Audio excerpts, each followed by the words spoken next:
It's Thursday evening, the 21st of October 2021. Parliament is finished for the week. I'm just sitting here in my office and I've just finished off a letter to John Skerritt, who's the head of the TGA. I've copied it to Paul Kelly, who is the Chief Medical Officer of this nation. I've also CC'd it to Greg Hunt and every other federal MP and senator. And I'd like to read it so it's on the record. Dear Professor Skerritt, I draw your attention to the most concerning data from the UK, the death registry weekly in England and Wales. And in light of this data, I urgently request that you reconsider the TGA's provisional approval of the COVID vaccines for injection into Australian teenagers. This deaths data is published by the UK Office of National Statistics and is published in significant greater detail and in a far more timely manner than the data that we have available from the Australian Bureau of Statistics. Therefore, this data from the UK gives us an important early warning signal of unexplained deaths that we do not currently have available in Australia. The most recent England and Wales data for the 15 to 19-year-old age group shows that for the first 16 weeks of this year, the number of deaths, that's 246, in that age group was very similar to the number of deaths that occurred in the first 16 weeks of 2020, which were 243. However, since week 16, that's week 17 to week 40 of the year, there have been an increase, a 42% increase in deaths in the 15 to 19-year-old age group compared to 2020. In that age group, there have been 269 deaths from weeks 17 to weeks 40 in 2020. However, this number has jumped very significantly to 328 over the same period.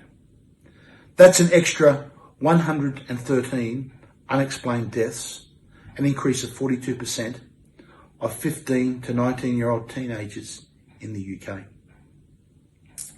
I'm sure, Professor Skerritt, that you'd agree that such an increase is statistically significant, and this requires an urgent investigation to determine what factors could have resulted in such an increase in deaths.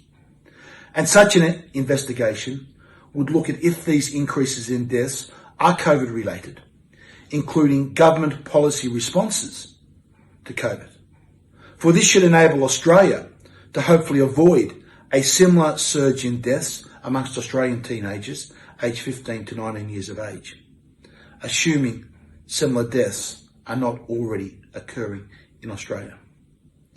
There are two specific concerns that I trust you will investigate that should have the alarm bells screaming in relation to this 42% surge in deaths in 15 to 19-year-olds in England and Wales since week 17, which is around the end of April. The first is that these increases in deaths coincided with the time when the COVID vaccine rollout in that age group was ramped up. Secondly, one of the major concerns of the risk of the COVID vaccine in teenagers is the increased number of incidents of myocarditis and pericarditis, and that risk is heavily weighted towards males. The US CDC has published data in a preliminary myocarditis pericarditis report of the VAERS data, which found that in the 12 to 17-year-olds age group, 19 reports in females and 128 reports in males, with the attachment in this email. This is a ratio of 87% males and 13% females. Although the US data relies upon voluntary reporting, and this is likely to be very significantly underreported, the ratio of the incidence between male and female is likely to be indicative. Therefore, a further warning alarm would be if these extra deaths in England and Wales may have some causal relationship with the COVID vaccines, would be if these extra deaths were heavily weighted towards males. And alarmingly, this is exactly what the England and Wales data shows. Of the extra 113 deaths in this 15 to 19-year-old age group, that's weeks 17 to week 40, 98 of these extra deaths were in males.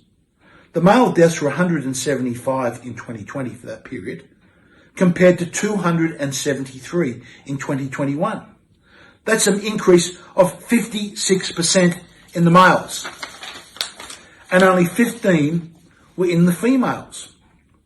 That was 94 deaths in 2020 compared to 109 in 2021. Now that's a ratio of extra deaths in the UK of 87% in males and 13% in females. Professor, this is exactly the same ratio between males and females of the published US CDC report of myocarditis, pericarditis incidents in a similar age group.